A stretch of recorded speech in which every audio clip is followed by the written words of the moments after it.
High বন্ধুরা, সবাই কেমন আছো? আশা করি খুব ভালো আছো। দেখো কতগুলো গোলাপ নিয়ে বসে গেছি আজ। আর গোলাপগুলো একদম টাটকা তাজা। আমাদের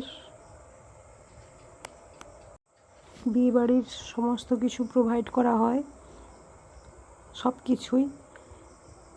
তাই জন্য এখানে এখন বরযাত্রী বা কনেযাত্রীর হাতে যে গোলাপের স্টিক দেওয়া হয় সেগুলোই তৈরি করছি।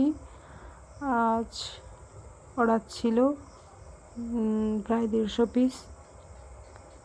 বিকেলে বসে পড়েছি বানানোর জন্য। দেখো কেমন করে করছি।